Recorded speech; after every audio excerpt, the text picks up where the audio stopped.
for this on computer. It may send out the signal that accept.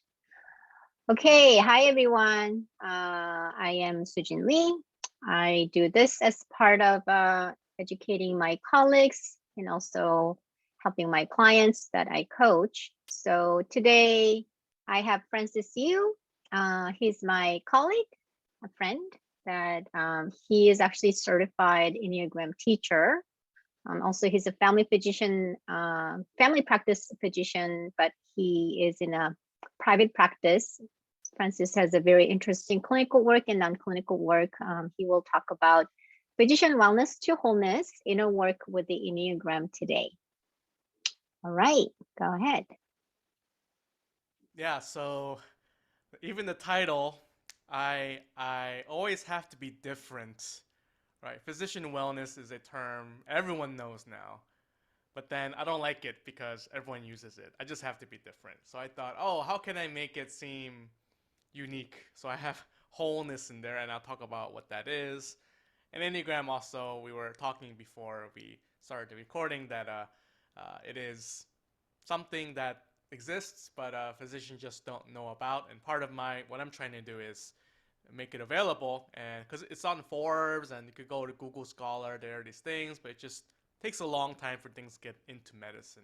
Again, like Sujin said, I'm Francis Yu. I'm on the East Coast. I'm in New York, and I'm not gonna go too much into my clinical stuff because I've too many things I've learned in certifications. I think I'm like 4 certifications, whatever.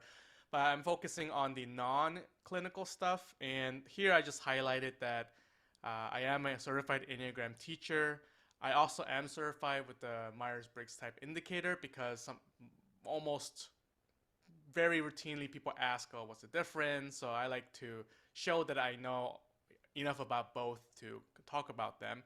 And Glenn Morris's Improved Cap, that is like a breath work, uh, meditation sort of program, and just giving you the sense of who I am and where I've been and why I'm talking about this. So, all right, all right. So this is going to be the theme. This is what the Enneagram essentially is about. It's about the alarm clock. So if I ask you, are you awake? As soon as you think of the question, you obviously say yes, unless you're nodding off or not taking a nap. But then we forget that we're actually awake. Unless someone asks you, are you awake? You don't go around saying, hey, I'm awake right now. But essentially, that's what the Enneagram is about on a conscious, deeper conscious level. And you'll see this clock many times. You'll see what I mean. So I forget which book I was listening to, but there are 2 great examples. You may have heard this somewhere in some shape or form. How do you keep an elephant chained as an adult? The adult elephant is strong enough to pull out the chain, but if you chain them as a, I'm not saying you go do this. I'm not. This is not talking about the cruelty. What I mean, that's relevant, but it's not really why I'm using these examples. Just as a comment there. So the practice is to chain baby elephants because they can't get out and it causes pain. And by the time they're adults, they don't try, even though they can with their strength, to take out the chain because they just remember lifelong that it caused pain and they couldn't move. And the frog being boiled on the right, which may be more commonly known, is that if you put a frog into boiling water, it just jumps out. But if you put it into just regular room temperature water and you heat it up slowly, and then the frog is boiled. And well, it'll make sense, or maybe it won't. I'll connect all of everything. Okay, so this is another uh, example that is important. So this is uh, like a, what's it called? Like a twister, like a mind puzzle sort of thing. you're supposed to connect all 9 dots, drawing. You can't you can't pick up your pen or pencil from the dots, and you have to do it in 4 lines. And I'm going to give you the answer because it's kind of the whole point here. So you can try it later, but if I give you the answer, it'll kind of ruin it. But whatever, it's fine. So the answer is here, and you'll see that the lines go past the box that the dots make. Virtually, pretty much all the people who can't do this puzzle or aren't able to is because they see the box of dots and don't realize they can go outside the box of dots. And I couldn't get this right when I first saw it, but now you can. Now you'll feel like smart when someone you can give this puzzle to other people. So why am I giving these examples? Because essentially it talks about how we get used to doing the same things. We are the baby elephant that became an adult elephant, but can't get out of the chain because we're just used to being chained that it hurts. We're used to thinking literally the box that the dots make, as opposed to, I mean, in this case, literally thinking outside the box. So the Enneagram essentially addresses how we put ourselves in the box and how to stop doing that so we can actually go beyond the box that we are used to in everyday life.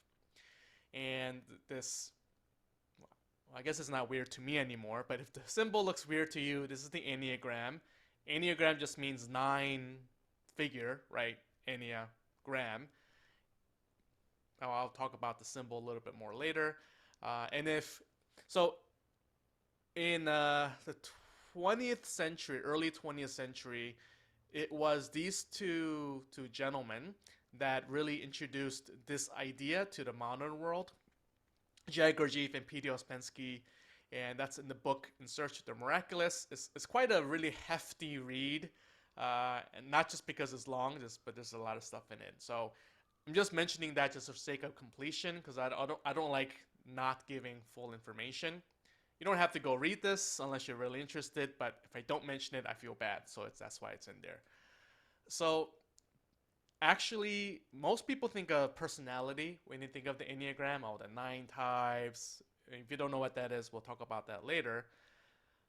But before that, the Enneagram, G.I. Gurdjieff and P.D. Ouspensky were talking about the Enneagram as a use for getting outside the box, seeing how we don't wake up to how we box ourselves in. So here's a image from an animated TV show that it's all right, but I'm using this picture because it gets my point across. So one of the things Gurdjieff says is that we have multiple selves. So let's say, so this is a clear example, right? This is 5 versions of one character. Yeah, one's smart, has glasses. One looks scared. One has a mustache. I guess they're wise. One has looks tough, and one is very happy. And then they're at a conference table on the right. They're meeting together to agree or disagree upon what they're gonna do. So actually, basically, the Enneagram idea is we have this. We are all multiple selves with multiple conflicting perceptions, desires, etc. And this is the example I also like to use. This is a random picture of a cake I Googled, but this is a very calorie and health-wise decadent sort of food. As Sujin would say, you get a lot of dopamine from eating this cake. That's what she would say. But then let's say you're at a celebration and you ate 2 slices of cake already. And then someone offers you a 3rd slice. And then automatically there's a part that says, I want to eat that third slice. The part of you that says, ugh, why did I even eat the second one? And there's part of you that says, oh, I have to celebrate. And part of you that says, I don't need the calories. Part of you that says, I just need that dopamine.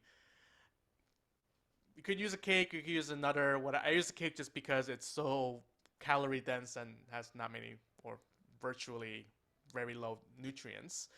But then the point here I'm trying to make is that we have all these different voices and selves going on all at once. That's why it's kind of like this. We have our conference table. But here's our friend, the alarm clock. Because if we're in that situation and we can wake up to all these voices, our own voice going on, we can actually be aware and choose our action, as opposed to the calorie junkie will win today, or the health wise person will win today, or the some other part of me, self, will make the final decision. It's kind of like this conference table. I say they have a fight and one person wins. But then if we're aware of that, then the 5 conference members can actually talk and actually come up with a solution responsively, as opposed to just automatically being in our box again. So here's the clock again to wake up. So this is a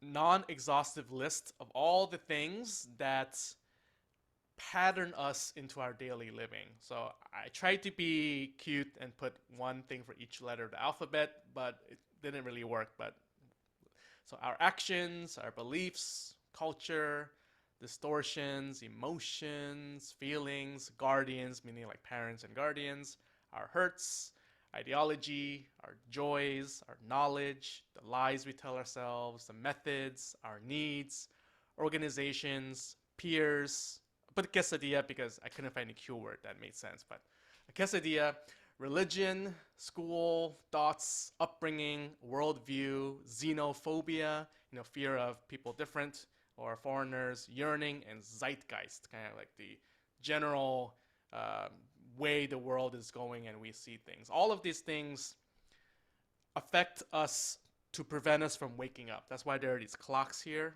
to remind us, hey, these are the things that actually automatically tell us what to do. So for physicians in the Western, sort of modern Western world, the 3 gigantic influences I would say is the success ladder. Passing tests, getting good grades, passing board exams, getting into a school, getting into the next school, getting into the training program, getting a promotion. This success ladder is a major thing that puts us to sleep because we're just so automatically used to that. Another thing that's a major influence for physicians is this in healthcare, you have to keep giving at your own expense. It's this culture of just give. And some people just don't even think about it. Why are we doing this? No, it's just the way it is. We just have to keep doing it.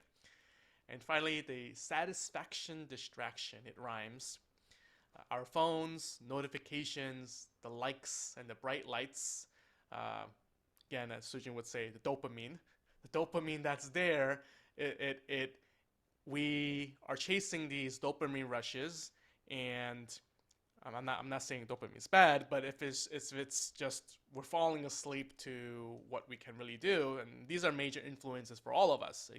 As I don't know about you, I'm sure definitely that I've been affected by this kind of process before. So again, alarm clock. Are you awake? You probably forgot to remind yourself you're awake until I asked you the question, are you awake? So, okay. So here's a picture of a zombie asleep. And there's another zombie here. Well, kind of, I guess they're a zombie. They're awake, but not awake. And the point I want to get across here is that we may think we're making decisions that we really want, but like the cake example or the elephant example or the frog example, a lot of the time we're just conditioned into our patterns. So are you awake? again, our swinging clock. So finally, we actually talk about the Enneagram because the context is really, really important. So Enneagram essentially is about waking up. It's about not being the frog in the boiling water. It's about not being the adult elephant chained to the post when we can just get out whenever we want.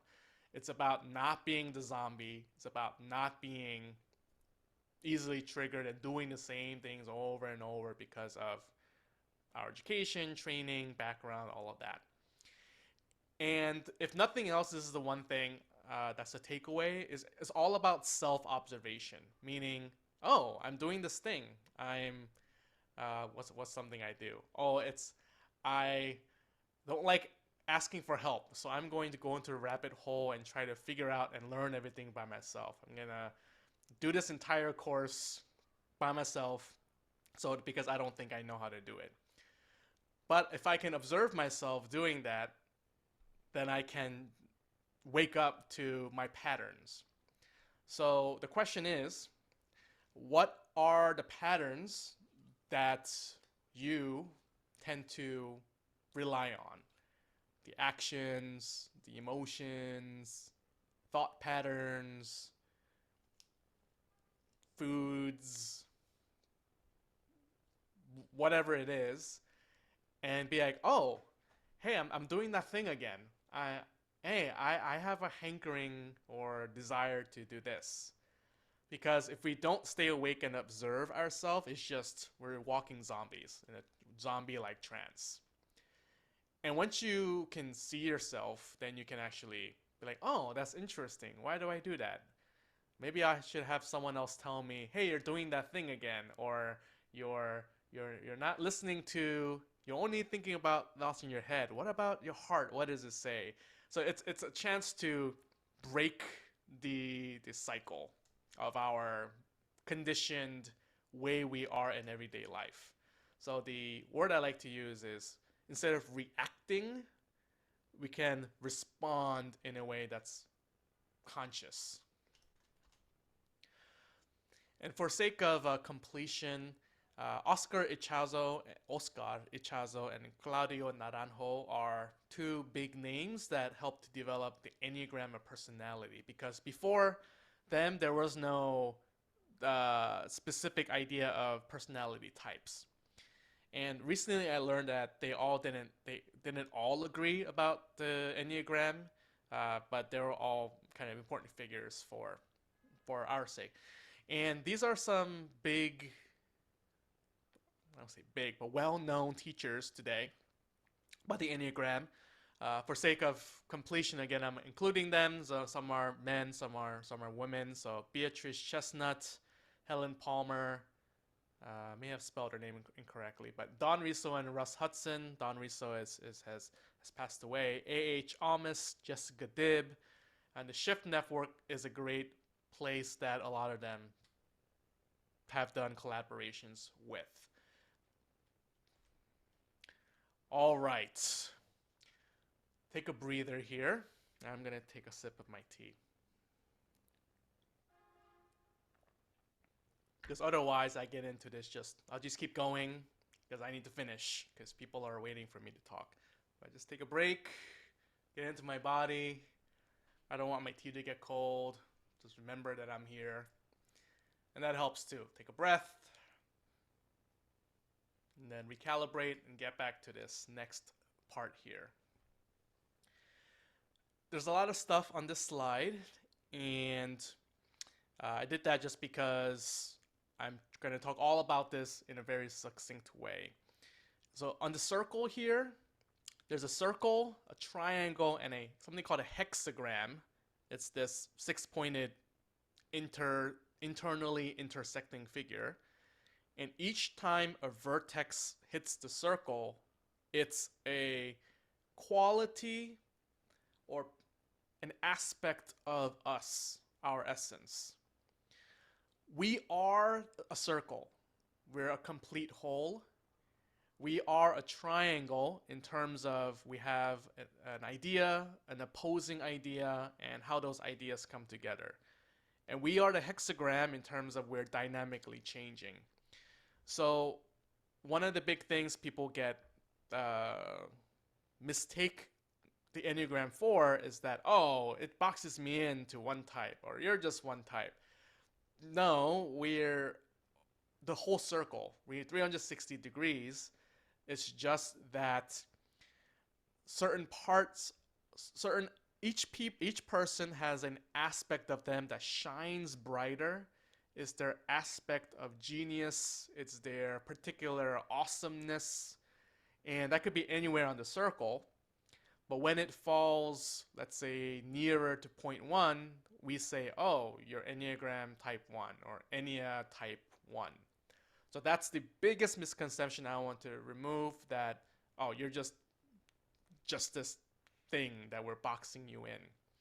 And there are these names which, again, don't get stuck on the names. The names are help us to figure out the concept of what are these types. It's not to like, oh, okay, I'm the helper. Now I'm the helper. Hey, you're the achiever. Let's talk about what title we have. That's not the point. That's kind of the opposite the point. With that as the context for the next part here. Okay, again, the clock is here. So bear with me and follow me here if I would like you to. So the circle is our wholeness. That's what I'm talking about, physician wholeness. But we all have different ways we forget that we're awesome, we're worthy, we have peace, we have inner authority, we know how to live, we're perfect, we are strong, but we forget. We become the zombie. That's why the zombie was there. We become the chained elephant. We become the foil that's the frog that's boiled, like somehow combined frog and boil. We become the frog that boils in the water that's hot, made hotter slowly. And these are the 9 qualities of essence that we all have. But each of us have a specific one that's usually the brightest, or the I don't say strongest, but most illuminated or illuminating. And so when we forget that we're whole, our alarm clock doesn't work, we become a zombie. Then we get our characteristic emotional reactions, thought patterns, and habits. So each Enneagram type has a specific way that they lose track of their awakeness, their whole self. And this will make more sense in the next slide. So the Enneagram essentially teaches us, if we know what your type is, or if you're even searching for your type, there are ways of practicing how to remember our essence and our wholeness. So this is a super condensed explanation of each type. So type 1 is the I need to fix things. Why isn't that person following the rules? Oh, why did I mess that up? And there's a huge reaction to mistakes. There's a kind of an internalized anger, an inner critic of that's not good. I have to redo it. I have to redo it. I have to redo it. Or that person needs to redo that. Or why isn't that person following the rules, even if the rule is pretty stupid? So there's a reaction to fixing things and to mistakes because there is a perceived loss of I'm not perfect. I'm not good. Number 2 is the need to help other people. Oh, I'm going to help them. Oh, you can go home. I'll take care of it. Hey, can you help us with this? Can you do this job? Okay, sure. I can help you with that. There's a sense to I need to keep helping other people, and maybe even to your own expense. It's a reaction to others' needs and to be needed by other people. There's a need to succeed, which all of us had because we went to school for so long. There's a I don't feel successful, so I have to keep accomplishing things, achieving things, and hit the next dollar sign, or life milestone, or another CV. My CV is 100 pages now, or there can be a persistent need to succeed. There's a need to be different. Oh, people don't get me, or I'm so different and special, and no one gets me, and I'm see how cool and different I am, and there's a reaction to like this longing and belonging. There's a need to know. There is a, oh, I don't know anything. I don't know how to live in this world. I don't know what reality is like. So I'm gonna go study. I'm gonna go study all the car instruction manuals and know how they work. But actually, I don't know how to drive. I just know how it works. There is a fear of actually experiencing things because there's a reaction to, oh, I'm going to feel stupid. Oh, that person doesn't know anything. I guess the hell for this person would be a conference where everyone's talking about and it's wrong information, but you can't say anything. That'll be like the hell for this person because they know everyone is saying something incorrect. And again, the point I want to make here is we have all of these aspects. It's just that one typically is the strongest. Whew, okay. There's a need to be safe. So questioning others or authority, and there's a react to decisions.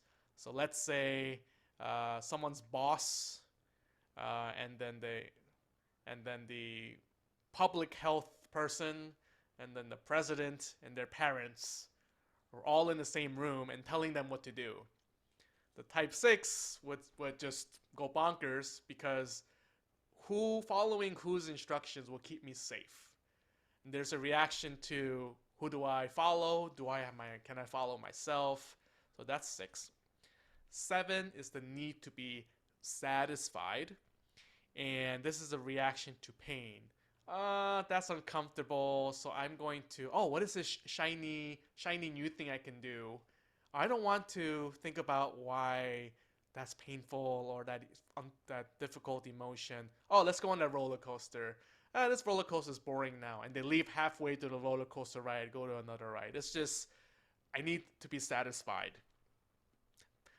What's that called? The physicians who work in different places. What's that called? Locum tenens is kind of will be a one way to think at it. Oh, I don't like working here anymore. What else can I do? I'm not saying all people who do locum tenens are type 7, but that's kind of my example of that.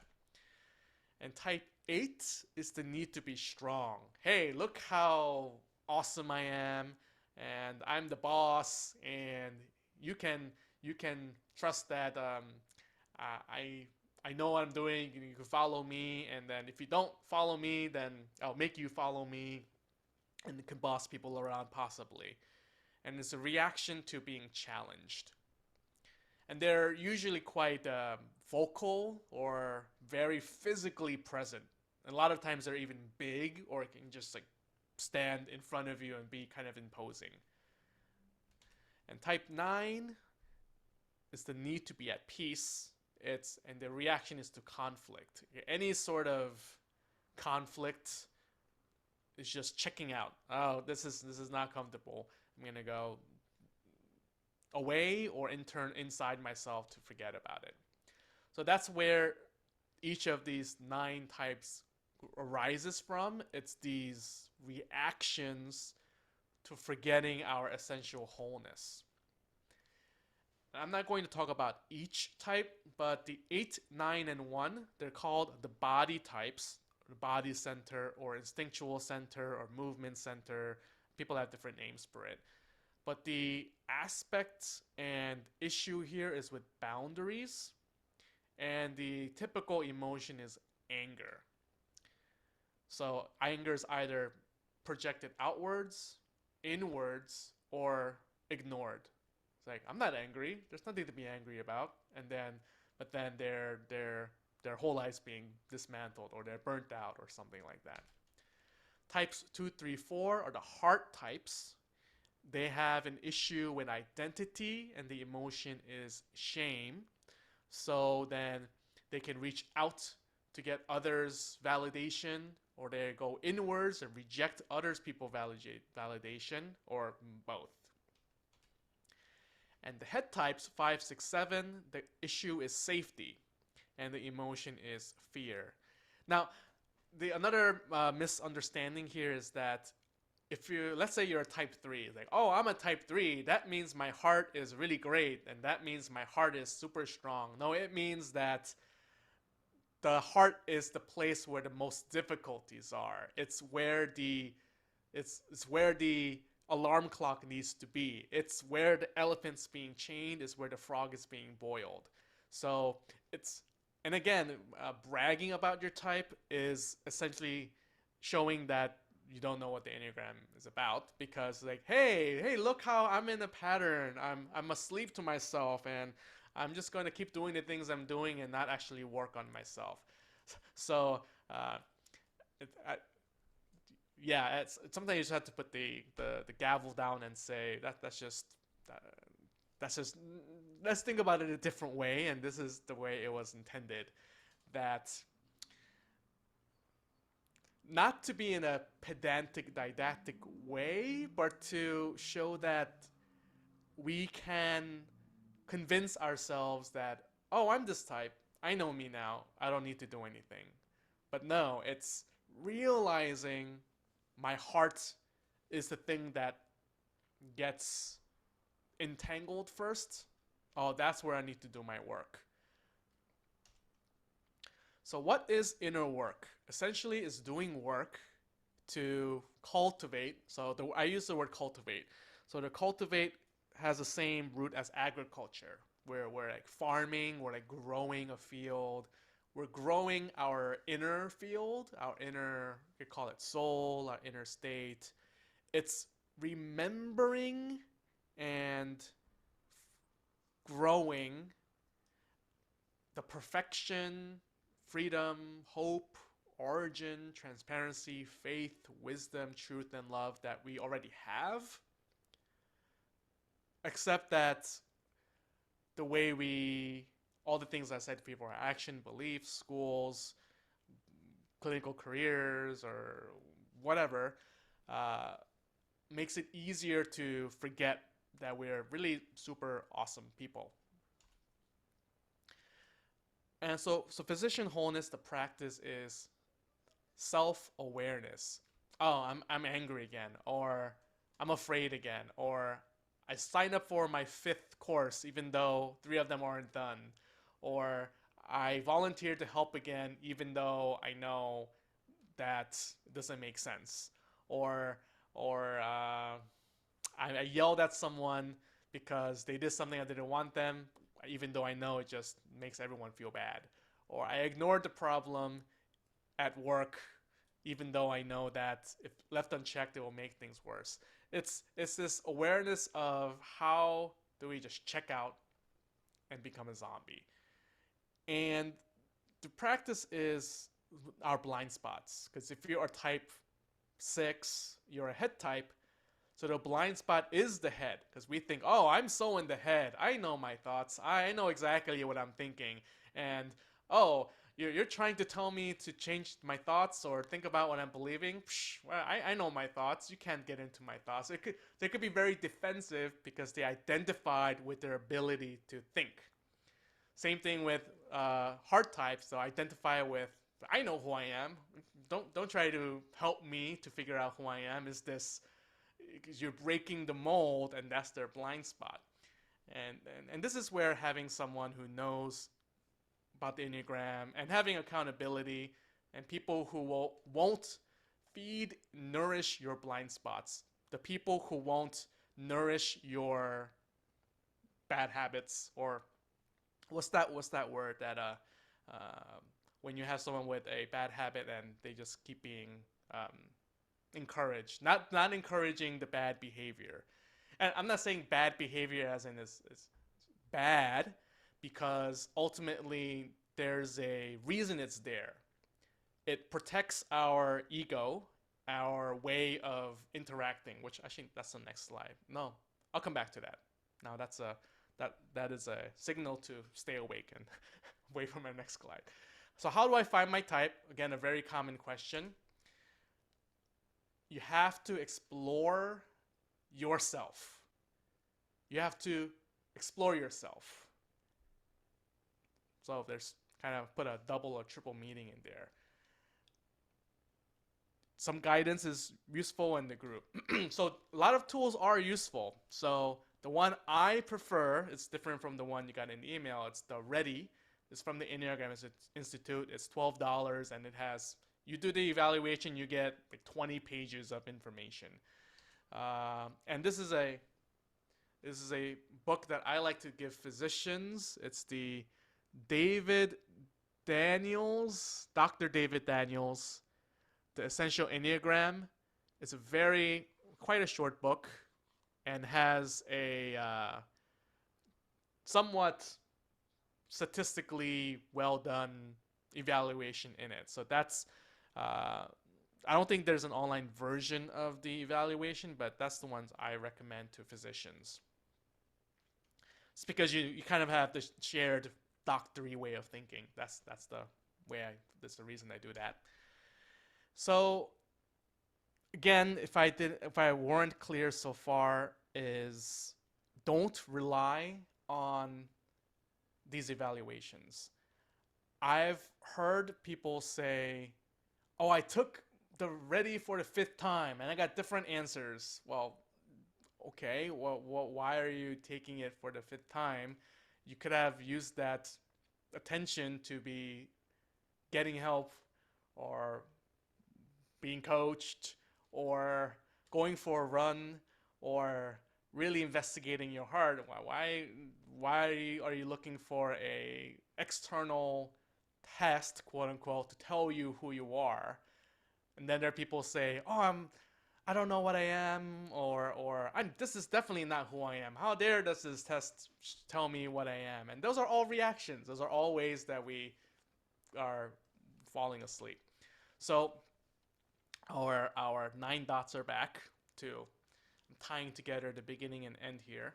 So we all know what ego kinda means. We all might have difficulty describing it or defining it in a I saw some chats come in, but I'm afraid of looking at it. Maybe my PowerPoint will stop, but I see. Oh no, I will go through that. I'm writing some questions Okay. so that I remember to go back. So, ego, which essentially means I, right? In I think Latin. It's best described as how we perceive ourselves and do things in our everyday life. So when a baby is born, they don't have an ego. The baby doesn't say, "Oh, this is me, that's mom." It's just, they just poop and eat and cry and are loved and love and. But as we grow into, we're 2 years old, we start saying no. We're differentiating ourselves from our environment to be, "Oh, I have a sense of who I am. I have a name." And then we're 8, and then 18, 25, and 30, 40. Now we have this sense of, we have a name. This is who I am. This is how I think of myself. This is how I feel about myself. But a lot of that is a result of all the things I said before, our training, schooling, parents, things we see on TV, on magazines. It's ways the ego wants to defend us from feeling uncomfortable, because for the ego, feeling really uncomfortable and losing our sense of who we are is equivalent to dying, because it's just really scary. So, but our defenses help us navigate everyday living, but it also prevents us from becoming whole.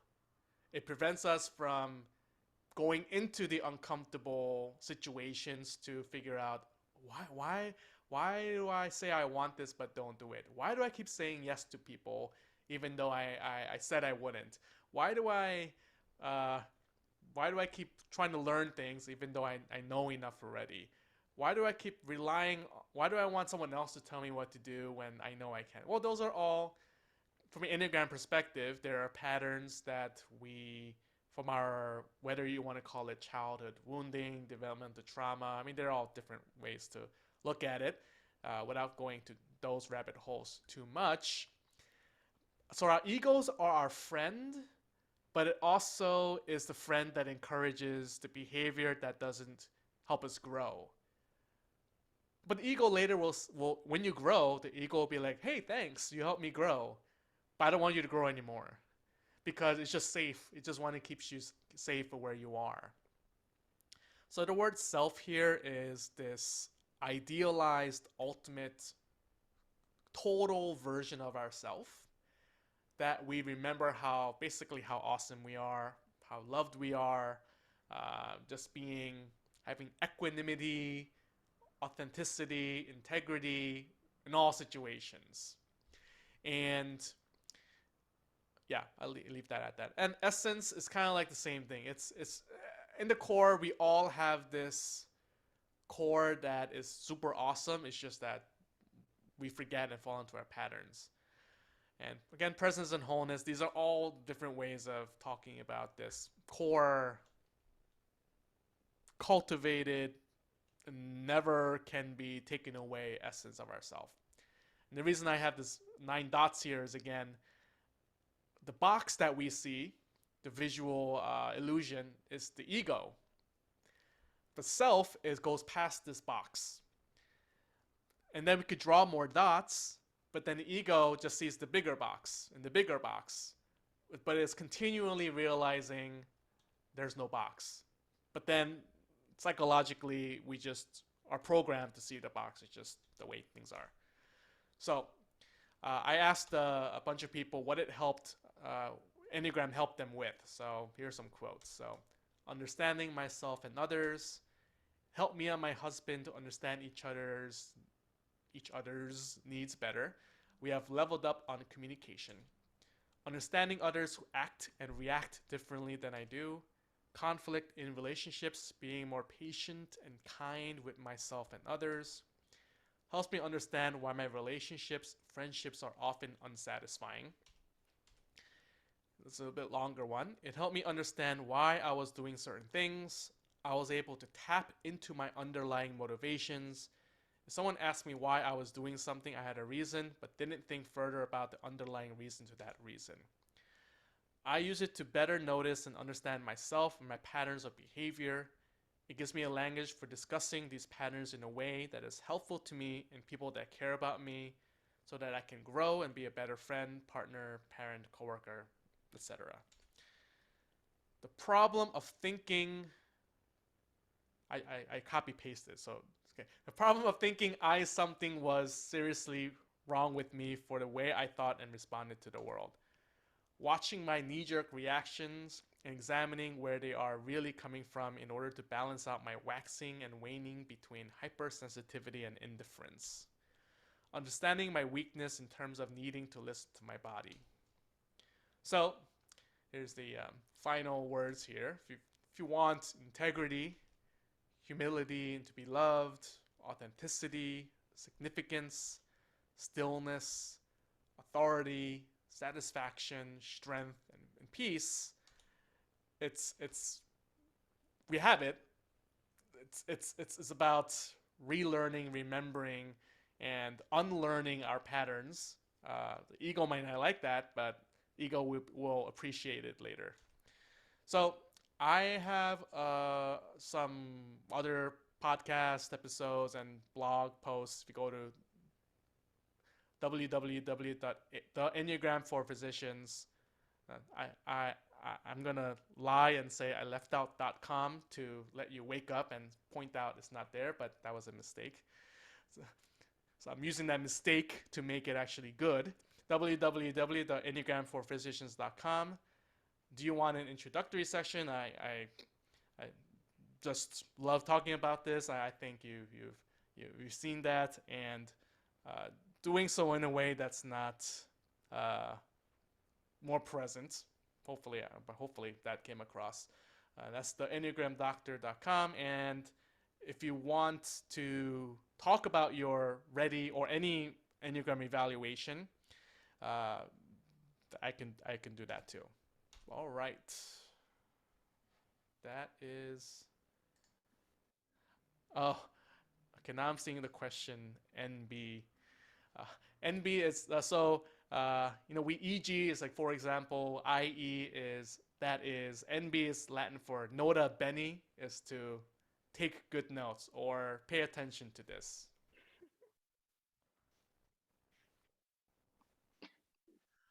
All right. There we Thank you go. so much.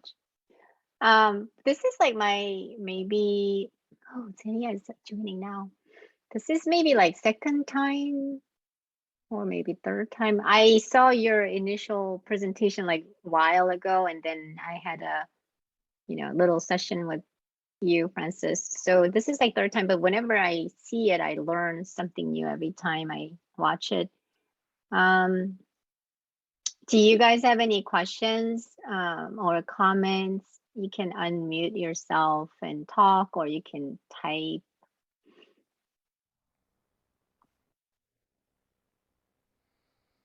Xenia just joined. I know her in person. It was 4 o'clock. So I'm just gonna read one of my question was how do we explore ourselves? I think there's one of the way like how you can what's the right term, like inner work. How do we do inner work? And one of the thing that you wrote was explore yourself. How do we explore ourselves? Hmm. So let's use an example of your neighborhood. We don't really think of exploring our neighborhood because we kind of already know where everything is automatically. We can go to the grocery store without thinking. It's just automatic. But if you explore your neighborhood, you may say, "Oh, I never noticed that tree over there," or "Oh, the snow here makes it look really pretty," or that mailbox is sideways or something. And we can explore familiar areas, but see things that have been unnoticed before. So the key word is notice. We just notice things that's already things we're doing, but it's almost like a treasure. We say, "Oh, that's interesting. I am exploring the way I'm doing things. I'm just noticing. Oh, I put my underwear on backwards, or like my pants are inside out, or I'm about to buy another book, even though I'm already reading three, or or you can see the number of books I have. I have like 3 or 4 more bookshelves, so it's I'm definitely whereas book persons, book people. So in short, is notice things and intentionally explore your inner neighborhood. Yeah, hopefully that makes sense. That metaphorical way of putting it. Okay, so that makes sense, like a noticing it. Now I'm thinking like, what do you do when you notice it? Just acknowledge. It depends on the person, I would say. Mm. Once you do notice it, though, then you can do something about it. That could be not doing it. It could be doing it, focusing on that one thing. It could be sharing it with someone. It could be going for a run. It really depends on the person. But it's like it highlights it. It's kind of like you pick up a book and a page is highlighted. You notice it. Oh, why is this page highlighted? Then you can, I don't know, you can read it. You could highlight it in a different color. You could throw the book out, whatever. But then seeing the book is highlighted gives you a wake up sign to, oh, this is highlighted. Now what do I do about it? So really, what you do, it depends. Uh, but it ultimately comes down to, am I doing it in a way that's intentional, or am I doing the things in the same way just because I'm doing them. And that's where having, it depends on the person. Sometimes a thought cognitive psychoanalysis approach is better. For some persons it could be writing down your dreams or getting a paintbrush and like drawing your feelings, or writing a song, or doing breath work. It depends on where we are and what's the, yeah, it's so wide, and it depends, but it starts with the noticing. So Francis, can you say that then if it's an intentional action, not reacting but responding, do you say that's always a better action or not necessarily? So the key point here is that we're not saying something is better or worse. Mm, We're not determining things that, oh, the way I was doing it before was bad, so I have to do mm, it in a way that's good. It's a mm, way that's more aware. It's not judging, oh, that was good, that was bad. It's more like mm, that was unhelpful for me, or it is helpful for me, but it's not going to help me get to where I want to be, which is mm. more healthy, more whole, and more following my dreams, and being uh, the person that you really know you are. So I think I answered the question. Yes, Not, yes, kind of. So you know what? I think I misunderstood. Like, I took the test and then I had a 90-minute session with Francis, and then I think I was going between 5 and 9. yeah, So you had a really good point. Says people say, "Oh, I'm 5. That's where my base yeah, yeah. um, action is." But now I understanding is that's actually where my weakness is. It's Is that the correct? it's the place where our genius is, but it's Mm, also where we can get the most stuck. It's mm, kind of like, mm. let's say someone's really smart. Oh yeah, I'm really smart. But if someone gets stuck up, like I'm really smart, then it's okay. You're really smart, but it's not really. So what? I guess Yeah, yeah, it's yeah. yeah. It's both our strong point Strength. and the place we can get stuck. Yeah. Mm. I think that is kind of correct for like I keep studying and studying and studying and I'm like, well, I need to take action and then come back and study and more and then feel like I'm stuck. Okay. Any other questions? I know Zania, you joined late, but I'm gonna send you the link so that you can watch it again. Um, I mean, it was helpful for me at least. I don't know if it was helpful for I'm gonna stop. Thank you. Sorry.